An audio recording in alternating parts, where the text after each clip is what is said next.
할렐루야.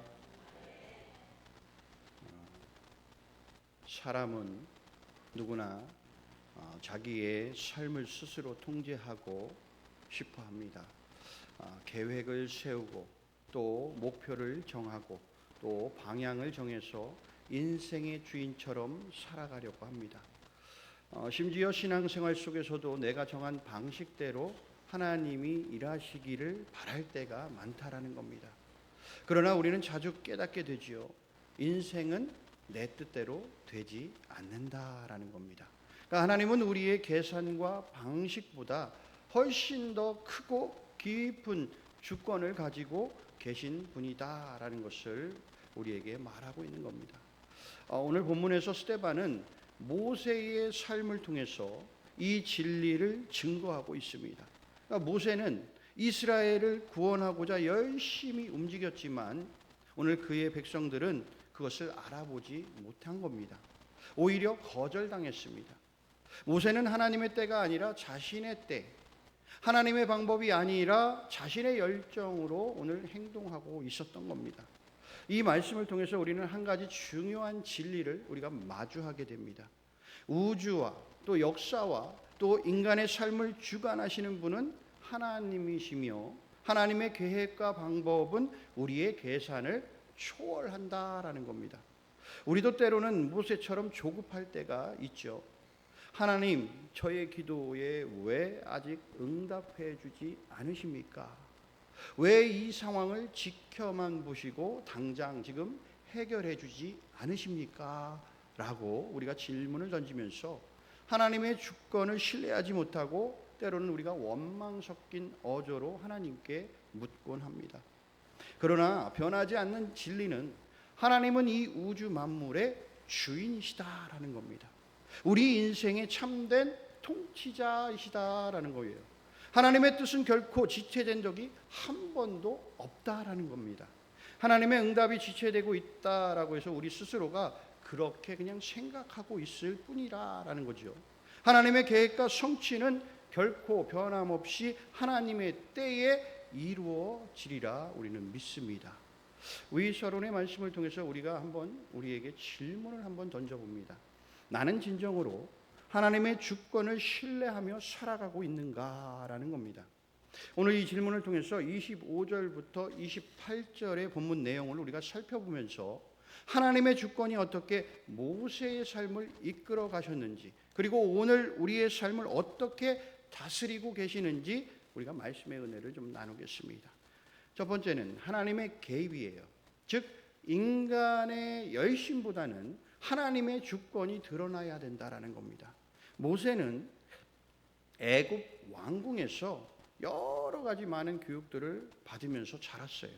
그는 스스로 이스라엘 민족을 구원할 자로 자처하며 행동에 나섰지만 그 방식은 하나님의 뜻과는 전혀 달랐다라는 거예요. 애굽 사람을 쳐 죽인 이 사건은 그의 열심과 정의감에서 비롯되었지만 하나님의 계획은 그보다 훨씬 뒤에 있었다라는 겁니다.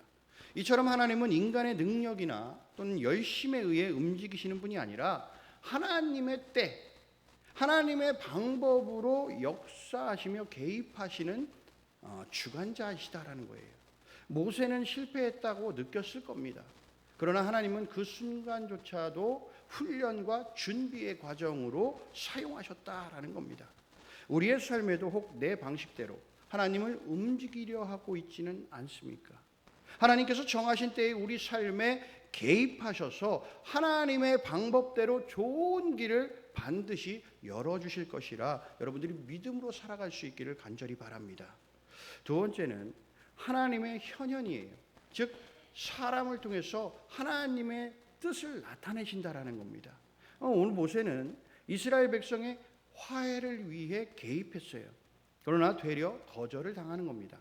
백성들은 모세를 통해 드러나려는 하나님의 뜻을 알아보지 못하고 하나님이 세우신 자를 배척하고 있는 거지요. 이 장면은 단순한 어떤 인간관계의 실패가 아니라 하나님의 현현, 곧 하나님의 뜻이 지금 무시당한 사건이었다라는 겁니다. 그러니까 스데반은 이 장면을 통해서 예수 그리스도와 연결을 짓습니다. 모세가 거절당한 것처럼 예수님도 이 땅에 오셔서 백성들, 이 이스라엘 많은 백성들에게 받아들여지지 않았다라는 거예요. 그러니까 하나님은 언제나 사람을 통하여 뜻을 나타내십니다. 그런데 사람들은 그 영적인 눈이 닫혀 있어서 하나님의 뜻을 깨닫지 못하고 거절하게 된다는 거예요. 우리는 영적인 눈이 열려야 될 줄로 믿습니다. 이 영적인 눈이 열릴 때에 우리가 하나님의 나타내심을 분별할 수 있게 된다라는 겁니다. 그래서 하나님이 무엇을 우리에게 말씀하시고 어떤 뜻을 우리에게 전달하시려는지를 우리는 영적인 눈을 통해서, 때로는 영적인 귀를 통해서 들을 수 있어야 된다라는 겁니다. 세 번째는요, 하나님의 긍휼하심이에요. 하나님은 실패 속에서도 포기하지 않으신다라는 거예요. 28절의 말씀을 보면 내가 어제 애굽 사람을 죽인 것 같이 나도 죽이려 하느냐라고 이렇게 히브리인이 모세에게 이야기를 하는 거죠. 자, 이 말은 모세의 숨기고 싶은 과거를 지금 들춰내는 말이에요. 그는 드러나지 않길 바랬던 자신의 어떤 실패가 모두에게 알려질까 봐 결국에는 두려워 도망치게 됩니다. 모세에게 이 순간은 절망이었을 거예요. 그리고 사람들에게 거절당해서 상처로 얼룩져 있을 겁니다. 그러나 하나님은 그 실패를 끝으로 보지 않으셨다라는 거예요. 모세가 광야로 도망친 이 40년의 세월은 낭비가 아니라 하나님의 긍휼 안에서 준비되어지는 시간이었다라는 겁니다. 하나님은 무너진 자를 다시 부르시고 사용하시는 긍휼의 하나님이시다라는 것입니다. 사랑하는 성도 여러분, 실패는 성공의 어머니다라는 격언이 있지요. 여러분, 실패했다라고 인생이 다 끝나는 것이 아니에요. 주님 안에 거하는 자녀는 하나님의 긍휼하심으로 부끄러운 과거조차 하나님은 새롭게 만들어 가신다라는 겁니다. 우리는 자격이 없지만 하나님은 우리 은혜로 우리를 다시 부르신다는 것을 여러분 잊지 마시기를 바랍니다. 이제 우리는 하나님의 주권을 신뢰하는 믿음의 자녀가 되면 됩니다. 하나님의 개입은 우리의 계획에 의해 나타나는 것이 아니라 하나님의 때에 반드시 나타나게 된다라는 것이죠. 여러분, 하나님의 현현은요, 특별한 때에만 나타나는 것이 아니에요. 우리가 살아가는 일상의 사람들과 상황 속에 그 모든 것들이 숨어 있다라는 겁니다. 그래서 우리는 모든 것을 바라볼 때 여러분, 하나님의 시선, 영적인 눈으로 바라볼 때 여러분, 하나님의 뜻, 하나님의 나타내심을 우리가 볼 수 있게 된다라는 것입니다. 하나님의 긍휼하심은요, 쓰러지고 넘어져 실패해도 여러분, 하나님은 다시 우리를 부르신다라는 거예요.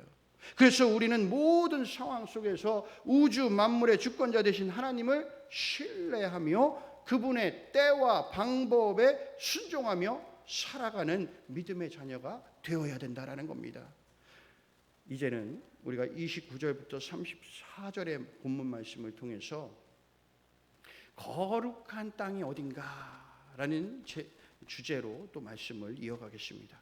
우리는 흔히 성경에서 거룩한 땅 하면 생각나는 게 있죠. 바로 예루살렘, 시온, 성전, 이와 같은 어떤 물리적인 장소들을 우리가 떠올리게 됩니다. 그러나 오늘 본문에서 하나님은 예상하지 못한 곳, 바로 광야의 한복판 가시나무 떨기 가운데서 모세에게 나타나셔서 내가 서 있는 곳이 거룩한 땅이다 라고 이렇게 말씀하시죠. 이 말씀에 비추어 볼 때 여러분, 거룩한 땅은 하나님이 임재하시는 곳, 하나님이 말씀하시는 곳, 하나님의 뜻이 시작되는 자리가 바로 거룩한 땅이다라는 겁니다. 그러면 오늘날 거룩한 땅이란 무엇이고 그 거룩한 땅에서 어떻게 우리가 서야 하는지 오늘 좀 계속해서 말씀을 나누겠습니다. 자, 모세는 자기의 민족에게 도움을 주려고 했지만 결국 거절당했죠. 그리고 자신의 실수가 두려워서 광야로 도망치게 됩니다. 그리고 40년 동안 미디안 광야에서 죽은 듯이 살아가요. 세상에 노는 그의 인생은 도망자의 인생이요, 또 모든 것이 끝났다라고 생각할 수가 있습니다. 그러나 오늘 그 이름도 없는 그 자리, 실패의 자리에서 하나님은 다시 모세를 부르십니다. 여러분, 거룩한 땅은요, 성공의 자리가 아니에요. 하나님의 부르심이 시작되는 자리고 내 자아가 낮아진 자리가 여러분 거룩한 땅이라는 것을 잊지 마시기를 바랍니다.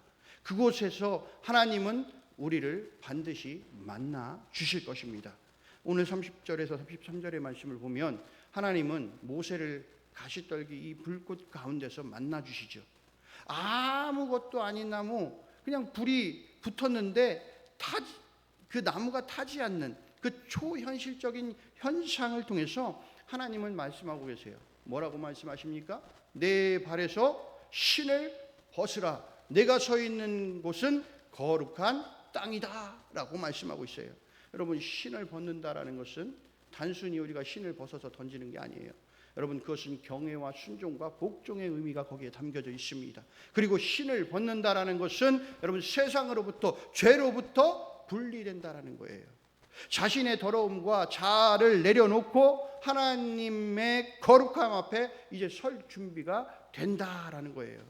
사랑하는 성도 여러분, 거룩한 땅은 하나님의 임재를 인식하는 곳입니다. 내가 주인이 아니라 하나님이 주인이심을 인정하는 자리이라는 거예요.